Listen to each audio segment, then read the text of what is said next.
There's a really famous story that I've been hearing in Thailand, and I want to share it with the whole world if I could. This is a story about the Buddha and a homeless man. One day there was a homeless man, and he's been trying to gather food, and he keeps noticing every day his food disappears. One day he caught the mouse that kept stealing his food, and he asked the mouse, "Why are you stealing from me?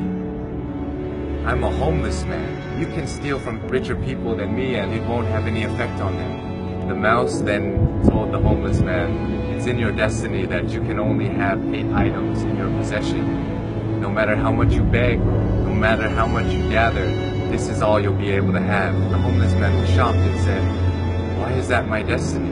And the mouse said, "I don't know. You should try and ask the Buddha." So the homeless man goes on his journey to go find the Buddha, and as he's going, it gets late, so he ends up at a wealthy family's house, and he asks if he could stay the night. They let him in, and they ask him, "Young man, why are you traveling so late?"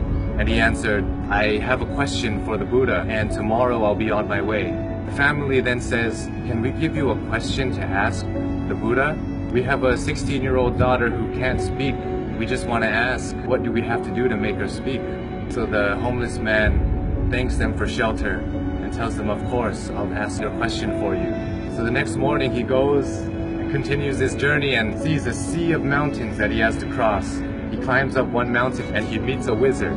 And the wizard decides to use his staff to take the young man and himself, fly them across the sea of mountains. And the wizard asks the young man, "Where are you going? Why are you deciding to cross these mountains?" And the young man said, "I'm going to ask the Buddha a question about my destiny." The wizard then says, "Can I please give you a question to ask the Buddha? I've been trying to go to heaven for 1,000 years. According to my teachings, I should be able to go to heaven now. Can you please ask the Buddha, what do I have to do to get to heaven?" "Of course, I'll ask your question for you." And as he continues on his journey, he runs into his last obstacle, which is a river that he cannot cross. Luckily, he meets a giant turtle who decides to take him across the river. And as they're crossing the river, the turtle asks, "Where are you going?" "I'm going to see the Buddha. I'm going to ask him a question about my destiny." The turtle then says, "Can you please ask a question for me too? I've been trying to become a dragon for 500 years. According to my teachings, I should have become a dragon by now. Can you please ask the Buddha, what do I have to do to become a dragon?" So the young man thanks the turtle for taking him across the river and says, "Of course, I'll ask you a question for you." The homeless man finally meets the Buddha, and the Buddha tells everybody, "I will answer 3 questions for everybody here, but only 3 questions." And the young man is shocked. He has 4 questions to ask. So he thinks carefully. He thinks about the turtle. The turtle's been living for 500 years trying to become a dragon. The wizard has been living for 1,000 years trying to get to heaven. And that young girl is going to have to live her whole life being unable to speak. And then he looks at himself. He says, "I'm just a homeless beggar. I can just go back home and continue begging." So as he looks at everybody else's problems, his problem suddenly seems so small. So he feels sorry for the turtle, the wizard, and the young girl, and decides to ask all of their questions. So he asks the Buddha, and the Buddha answers. The turtle is unwilling to leave his shell. As long as he's unwilling to leave the comfort of his shell, he will never become a dragon. The wizard always carries his staff and never puts it down. It acts as an anchor, keeping him from heaven. And as for the girl, she'll be able to speak when she meets her soulmate. So the homeless man bowed to the Buddha and went on his journey back home. He reunites with the turtle and he tells the turtle, "Hey, you just have to take off your shell and you become a dragon." The turtle then takes off his shell, and inside his shell were priceless pearls found in the deepest parts of the ocean. And he gives it to the homeless man and tells him, "Thank you. I no longer need this because I'm now a dragon." And flies away. The homeless man reunites with the wizard on the top of a mountain and says, "Hey, you just have to put down your staff, then you'll be able to go to heaven." The wizard lets go of his staff by giving it to the young man. He says, "Thank you," and ascends to heaven.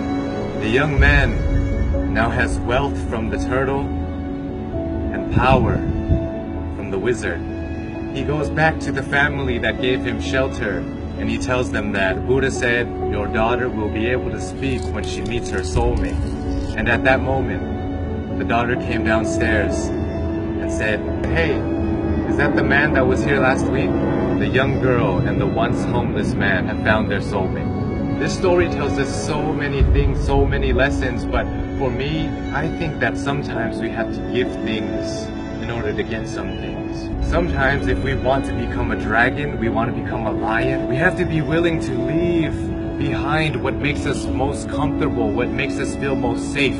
We have to leave our comfort zone just like the turtle did. And in order to find true love, we must become somebody who is willing to put others before ourselves.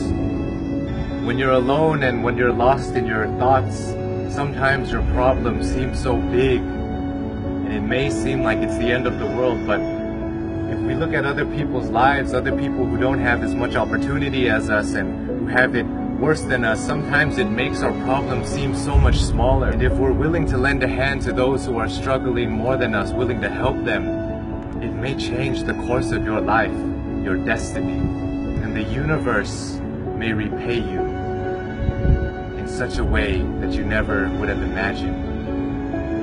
It will come back to you. All the good that you do in the world will come back to you. If you're going through hard times right now, I hope this story helps. My name is Sean. I love you all, and I hope you have a wonderful, wonderful life.